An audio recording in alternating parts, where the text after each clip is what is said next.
Kemudian wa yuhibbuna ad-dura fayashtaghiluna bizinatiha wa yansawna al-qubur.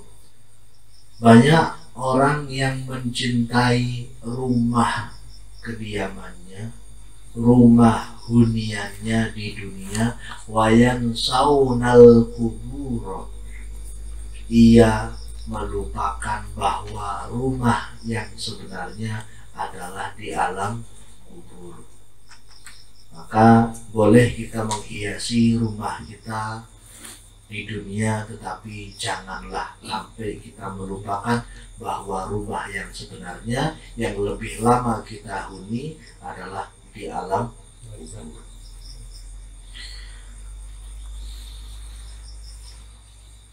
Ya Pak Adi, di rumah kuburan sudah siap kan? Kapling sudah, AC sudah pasang, sudah. Pakai wifi. Wifi. Sudah pasang wifi-nya, belum? Hah? Oh, bisa YouTuber nggak? Kata Mas Agung kan gitu. Ini kalau di akhirat ini gimana? Masih bisa main game apa enggak? Ya Mas Agung.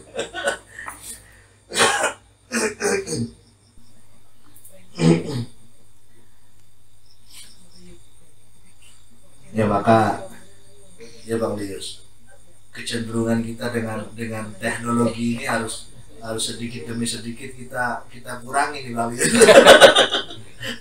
Supaya nanti tidak berat nian gitu kan.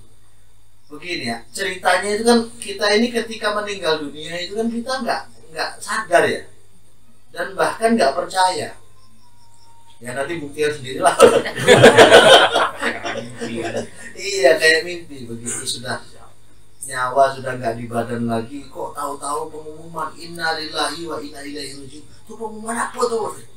Padahal yang diumumkan adalah kematiannya sendiri. Terus kemudian di situ banyak orang mulai datang gitu ya. Ini sekedar cerita baik nih. Saya juga belum pernah mengalami kan. Banyak orang datang, kemudian tenaga medis memastikan bahwasanya memang sudah ada baterainya lagi gitu. Sudah habis baterainya, kontraknya sudah selesai. Ya sudah bikin surat keterangan kematian bahwa ini mati normal, tidak karena pembunuhan dan lain sebagainya kan begitu. Setelah itu dia masih belum yakin itu apakah itu dia, tapi bisa melihat. Kemudian setelah itu mulailah diurus, dimandikan. Ketika proses dimandikan biasanya orang itu kan ya dipegang dan lain sebagainya. Nah, ilmu daripada orang yang mengurusi jenazah atau tajhizul jenazah yang perlu disosialisasikan adalah harus bersikap lemah lembut kepada jenazah. Saya pernah membaca bahwa dari seluruh organ tubuh manusia itu yang belakangan non aktif itu adalah syarafnya. Saraf otak, saraf perasa. Kalau misalkan yang pertama kali diambil adalah jantung, paru-paru, jelas sudah nggak ada denyut nafas, tidak ada lagi denyut nadi gitu kan. Nah itu mati. Terus kemudian apa yang masih tersisa? Banyak yang masih tersisa. Di antaranya adalah pori-pori ini kalau dipegang masih kerasa karena terkoneksi dengan otak. Sampai dalam syariat Islam, dalam fikih, kalau memandikan itu jangan keras. Kenapa demikian? Karena orang yang dicabut nyawanya itu bagaikan bayam yang diambil airnya. Kalau ulama-ulama tauhid zaman dulu menggambarkan di mana si roh itu, bagaimana sih gambaran roh itu? Roh itu bagaikan air yang ada di daun bayam. Ketika pohon bayam itu terserap airnya, maka kering dia. Itulah nyawa kita ketika dicabut dari jasadnya. Sakitnya bukan main. Ada sebuah riwayat yang menyebutkan bahwa Sayyidatina Maryam, ibunya Nabi Isa, itu ketika diambil nyawanya oleh malaikat Israel di dalam mimpi, beliau bertemu dengan Nabi Isa. Wahai Isa, aku sudah sudah di alam barzakh. Terus ditanya oleh Nabi Isa, bagaimana rasanya sakaratul maut? Terus katanya, sampai hari ini saya masih merasakan sakit-sakit seluruh badan saya. Padahal itu hari ketiga. Jadi selama 3 hari itu rasa sakit itu masih terasa. Nah, jadi siap-siap aja. Nah, pelajaran yang bisa diambil adalah ketika kita ngurus jenazah tidak boleh keras-keras. Kita posisikan kepala jenazah jangan sampai berada sejajar sehingga air itu masuk ke lubang hidung. Bagaimana rasanya kalau kita memasukkan air ke lubang hidung kita? Meskipun sudah nggak ada napasnya lagi, tapi masih ada rasa.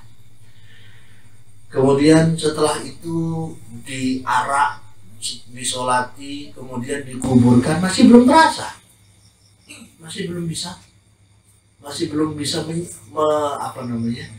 menerima kenyataan bahwasanya dia itu sudah dikubur. Kemarin ada tetangga kita, Mbah Parjan, kayak Sumit, cerita, saya ingin mati. Apa isyaratnya? Maksudnya gimana? Saya nggak sadar bahwasanya saya itu mati di dalam mimpi itu. Saya dimasukkan jenazah saya ke dalam kubur. Kemudian saya bilang, jangan dimasukkan, aku masih hidup begitu. Dia tidak menyadari bahwasanya dia sudah mati. Kemudian yang berikutnya, wa yuhibbunal mala fayashtaghiluna bi jam'ihi wa yansawna al-hisaba ay yaghfaluna an hisabillahi ta'ala iyahum bihi fa innal mala halaluhu hisabun wa haramuhu iqabun. Orang-orang itu mengejar yang 5, melupakan yang 5. Perkara 5 yang ini, yaitu yang ketiga adalah mencintai dunia, dia sibuk dengan mengumpulkannya, dia melupakan bahwasanya di dalam uang yang dikumpulkannya, harta yang dihimpunnya, ada hisab dari Allah Subhanahu wa ta'ala. Auditnya ini loh yang sangat panjang, auditnya ini loh yang berliku-liku. Apa maksudnya? Fa'innal mala halaluhu hisabun wa haramuhu iqabun. Sesungguhnya harta itu halal tetap diaudit, kalau haram akan diazab atau akan diiqab. Jadi sama-sama merepotkan. Tidak disiksa pun auditnya panjang. Pertama, dari mana kamu dapatkan harta ini, dengan cara apa kamu dapatkan harta ini, setelah itu kepada siapa kamu berikan harta ini, dan untuk apa kamu manfaatkan harta ini. Itu harus lengkap dengan struk, kwitansi, dan nota materainya itu. Ya kalau mau membela itu kan kita harus punya itu, harus punya bukti-bukti bahwasanya saya benar sudah membelanjakan di jalan yang benar. Emang nggak bayar pajak itu. Nah itu pajaknya Pak Iwan, ini sodakohnya mana ini kan? Infaknya mana ini? Kemudian dalam hal ini kita mesti melihat sebuah motivasi untuk kita supaya lebih berhati-hati. Bukannya motivasi untuk miskin loh ya. Jangan disalahpahami bahwasanya kalau orang yang menghimpun harta itu tidak diperbolehkan, cuman tetap harus mawas diri. Jangan sampai lupa diri. Adanya uang itu, adanya harta yang di tangan kita itu adalah amanah dari Allah. Ini juga mazra'atul akhirah. Kalau kita memahaminya bahwasanya ini adalah halaluhu hisabun wa haramuhu wa iqabun, kemudian kita nggak mau megang uang sama sekali, ya repot nanti. Apa repotnya? Kalau semuanya punya pemahaman yang sama, sampai orang yang soleh pun pemahamannya semacam itu, orang benar itu pemahamannya semacam itu, maka orang benar yakinlah berada di bawah garis kemiskinan. Yang menguasai perekonomian adalah orang-orang yang fasik. Kalau kita tidak mengilmui, fa innal mala halaluhu hisabun wa haramuhu iqabun. Ini sekedar untuk mewanti-wanti kita supaya lebih berhati-hati dalam menggunakan atau mencari uang. Itu saja. Bukan untuk membenci dalam artian tidak mau mencari uang. Enggak. Jadi tetap semangat Pak Dir. Oh ya. Allah. Kemudian wa yuhibbunal ayala wa yansawunal hura. Orang-orang banyak mencintai keluarga, ai ahlul bait. Maksudnya di sini adalah anggota keluarganya, baik itu istri, anak, terus kemudian ponaan atau siapalah keluarga besar yang ia cintai. Wayan saunal hura, dia melupakan bidadari. Nah, Bidadari semangat. tapi semangat kalau ada bidadari. Aku belum dapat bidadari. Bidadari fil janani atau fil jinani, di alam surga sana. Maksudnya apa sih bidadari itu? Kalau saya memahami, bidadari itu adalah sesuatu atau makhluk yang memang Allah ciptakan di surga sana, yang kita nengoknya itu senang. Nengoknya senang. Nengoknya gue senang gitu. Nengoknya bisa senang. Apalagi. Apalagi.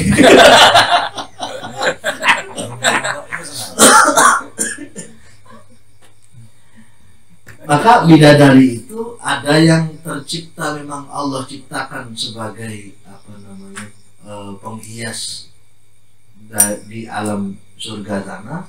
Ada yang memang berasal dari dunia. Contohnya kita punya bidadari, punya istri di surga, itu terdiri di antaranya adalah manusia. Istri kita itu besok adalah salah satu dari bidadari yang 70 sekian itu. Jadi salah satu istri kita. Salah satunya istri kita. Kalau aku istri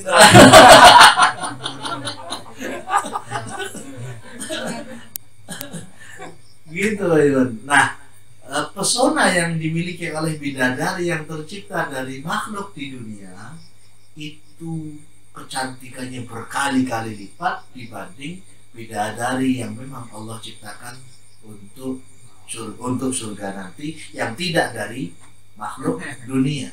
Kenapa demikian?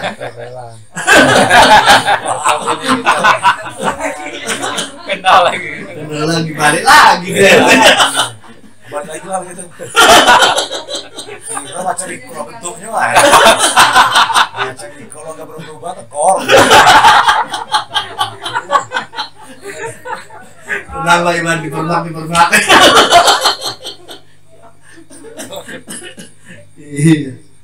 Nah, kemudian siapa lagi yang menjadi bidadari kita itu? Selain makhluk bumi atau istri kita, atau ada perempuan lain nggak yang bisa menjadi perempuan manusia bumi yang bisa menjadi istri kita? Bisa nggak? Ya tergantung. Di antaranya,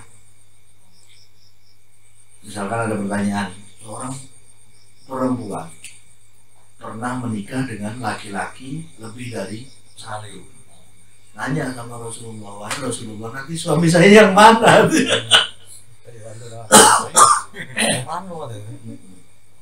Yang pertama, yang kedua atau yang ketiga? Terus nanti apa jawaban Rasulullah? Biqadri ta'ati. tergantung ketaatannya dan dia akan yang selevel dengan dia. Kalau misalkan ketaatan ibadah daripada perempuan ini level 7, berarti dia berhak memilih suami yang dari yang 3 tadi yang levelnya sama atau yang mendekati. Pantes Mael ketemu. Pakai senyum nih gue.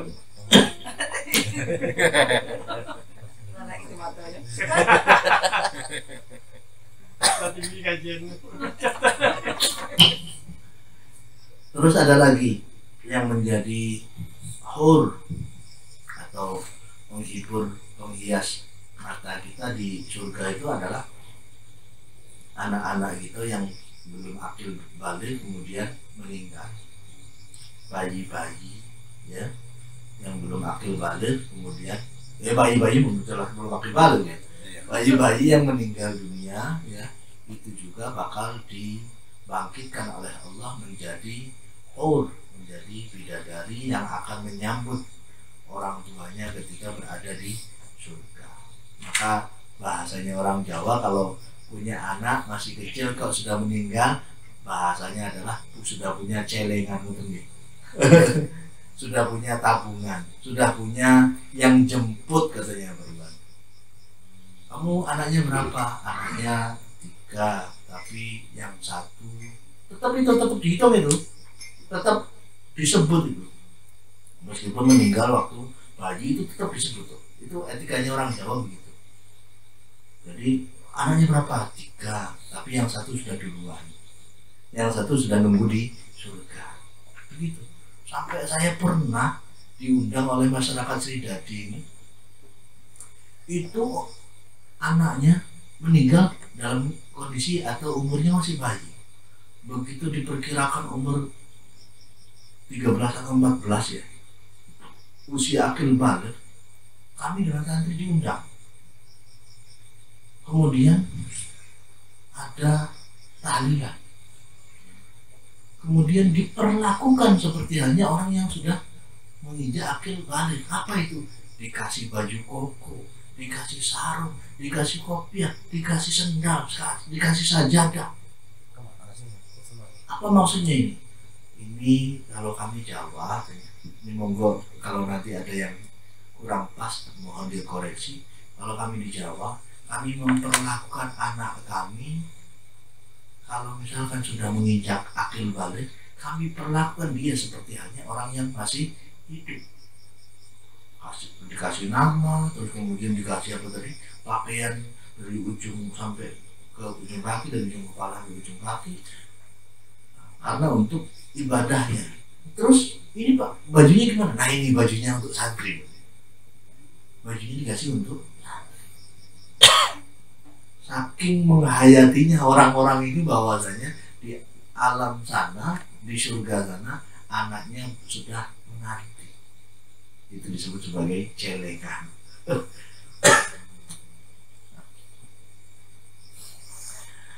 Jadi kita menganggap bahwasanya anak kita yang lucu, yang pintar, yang cerdas, istri kita yang kita banggakan atau apapun itu jangan sampai melupakan bahwasanya ada yang lebih indah, yaitu makhluk-makhluk yang ada di surga sana.